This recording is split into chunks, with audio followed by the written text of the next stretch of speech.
Xin chào mọi người đến với anh Minh Review.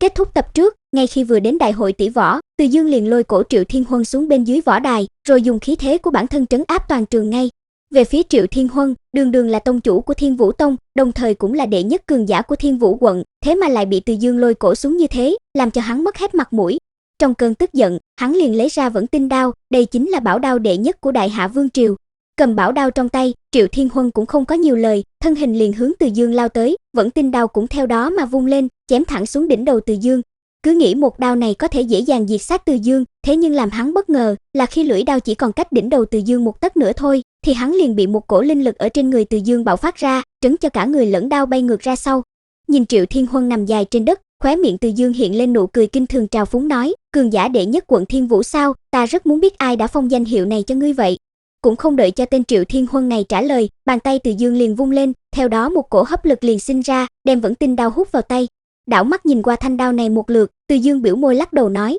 thứ này ở vạn năm trước cũng không bằng đao bổ củi của Thiên Lam Tông ta, thế mà bây giờ lại được các ngươi cung phụng là chí bảo, thật là nực cười. Nói dứt lời, ngón tay Từ Dương cong lên, búng vào thân đao, chỉ nghe thấy thanh âm vỡ nát giòn tan vang lên, thì Vẫn Tinh đao đã bị trấn thành một đống mảnh vụn rơi xuống đất rồi. Chứng kiến một màn này, không chỉ riêng đám võ giả ở đây, mà ngay cả ba vị hoàng tử cũng rung động không thôi, bọn họ không thể ngờ tới, bảo đao đệ nhất của Đại Hạ Vương triều, ở trong tay của Từ Dương lại không khác gì đồng nát như vậy. Về phía Triệu Thiên Huân, thấy Từ Dương dễ dàng trấn nát Vẫn Tinh đao như thế, mặc dù có chút thất kinh, nhưng hắn vẫn giữ được bình tĩnh lên tiếng nói, ta thừa nhận trước đây đã đánh giá thấp ngươi, quả thực nội tình của Thiên Lam Tông không thể đo lường được. Từ Dương nghe vậy, thì ánh mắt càng thêm miệt thị nhìn Triệu Thiên Huân, trêu tức nói, ta thấy ngươi lải nhải nhiều quá rồi đấy, nếu còn chiêu thức gì mạnh hơn nữa thì đem ra sử dụng đi, chứ ngươi đánh thế này thì chẳng khác nào gãi ngứa cả. 5 lần 7 lượt bị Từ Dương sỉ nhục, lúc này Triệu Thiên Huân cũng không nhịn được nữa, hắn gầm lên quát lớn, hôm nay ta nhất định phải chém ngươi thành muôn mảnh. Thanh âm vừa hạ xuống, đã thấy hắn triệu hoán ra nguyên anh tà hóa của mình rồi.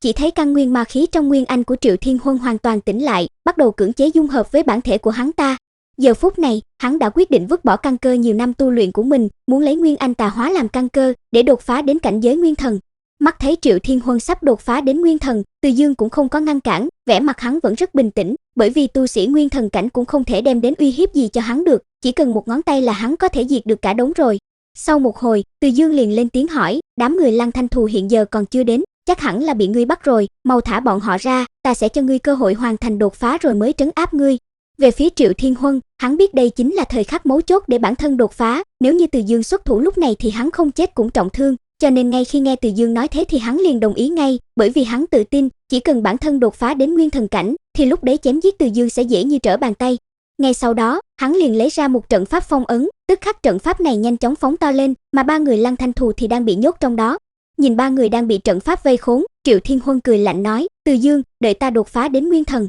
ta sẽ không giết ngươi ngay, ít nhất cũng phải để ngươi nghe thấy thanh âm gào khóc trước khi chết của đám đệ tử này. Về phía ba người Lăng Thanh Thù, bởi vì đột nhiên xuất hiện ở một nơi khá lạ, thế nên cả ba người liền đảo mắt nhìn xung quanh một vòng, ngay khi nhìn thấy Từ Dương, làm bọn họ kích động không thôi, vì bọn họ biết, lão tổ đã ở đây thì chắc chắn sẽ không có chuyện gì xảy ra rồi. Tức khắc khí thế chiến đấu của ba người lại lần nữa sục sôi, cả ba điên cuồng phát động công kích lên đại trận, và không lâu sau, đại trận cũng không thể chịu được công kích liên miên này, nên liền bị trấn cho vỡ nát. Từ Dương thấy vậy thì khẽ gật đầu tán thưởng, sau đó quay sang nhìn Triệu Thiên Huân tươi cười nói, khi trước không phải ngươi nói, sẽ để ta nghe được âm thanh kêu gào của bọn họ trước khi chết sao, không biết bây giờ ngươi làm sao thực hiện được đây. Lời này của Từ Dương vừa dứt, thì công kích của Lăng Thanh Thù cũng đánh đến trước người Triệu Thiên Huân, mà ở phía sau, Đình Phong và Khổng Viêm cũng thi triển ra một kích mạnh nhất đánh tới. Đối mặt với công kích của ba người này, Triệu Thiên Huân cũng không có né tránh mà trực tiếp ngạnh kháng, hắn rất tự tin vào thực lực của bản thân, để đối phó với ba đứa nhóc cảnh giới còn kém hơn mình một bậc thì vẫn thừa sức. Thế nhưng làm hắn bất ngờ là, tuy cảnh giới của ba người này không cao như hắn, thế nhưng chiến lực lại vượt xa cảnh giới, làm hắn nhất thời cũng không thể đem ba người này diệt sát được.